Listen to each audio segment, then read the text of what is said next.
Наместо бенефит, новиот автопат Штип Миладиновци им носи сериозни проблеми на жителите на Светениковско Кадрифаково. Револтот денес тие го изразија на протест. Јавно зборуваа за маките кои новата траса им ги носи. Според нив, главниот проблем е промената на минувањето на надвозникот, кој наместо како првично покрај селото, сега ќе минува низ него, поради што тамошните жители стравуваат дека ќе останат без вода. Ако се отсече тука, главниот довод го ние губеме. Значи целото село останува без вода, а знаеме ние една цевка ни скинаа тука гранит копајки ради овие, не знам, бариери како ги викат, звучни огради. И чекаме 4 дена, немаме вода цело село. Треба улицата да не се почнува да се руши, да се копа. А ако почне да се копа, тоа ќе биде хаос. Дополнително, промените им створиле и нови проблеми. Имам проблем, што немам излистување, ништо нема. Дојдеа ставија колците тачно насред. И бутат, и штала, и кој ќе имам до 2 метра. И тие машини кои ќе почнат да работат ќе падне куќите. Без да ми известат, без ништо и коле се ставена. Немам улаз, немам излаз. Исто така остануваат и без автобуската постројка. Па наместо кај влезот на селото, автобуски треба да чекаат на Овчеполе. Имаме автобуска станица, порано тука не стоеше. Сега како го правија новиот пат, ние ќе немаме станица. А не можеме да идеме никаде, ќе бидеме отсечени многу од патот. Едино, например, ако оѓат и ги молу на главните да дојдат да го направат стариот пат и да ни пуштат автобуска станица. Ако не, ние не можеме никаде да идеме. Прво ќе не можеме да отидеме до Свети Николе на лекар.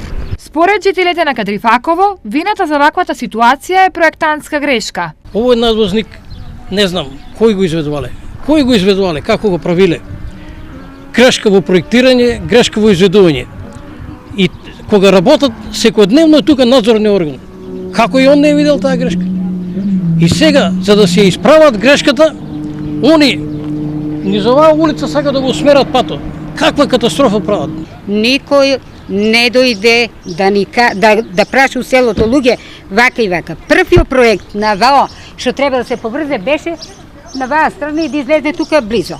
Сега на некој му текнало кој, ја не знам, неќам ни да знам, овоа треба да го поврзе дури до горе до крај на селото. Има колчиња, може да идете да видите, да снимате и да кажете.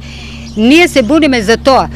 Ваа страна ги отсечуват, ваа водата ја прекинуват, ние трите улици натака вода ќе немаме. Помош за итно стопирање на работите и промена на трасата побараа денес жителите на Кадрифаково од сите надлежни органи.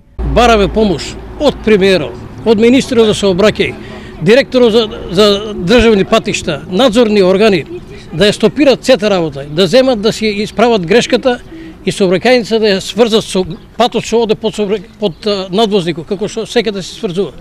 А не да го усмерат сообраќајот низ селото, да го растурат селото. Сакам да ги повикам и јавното обвинителство да дојдат да видат кој е направил грешка да одговара за грешката, а не селаните да одговарат.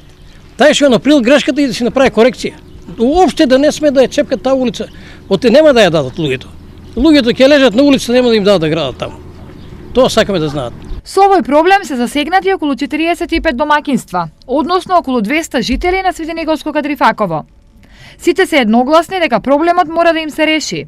А доколку надлежните немаат слух за ова, протестите ќе бидат порадикални.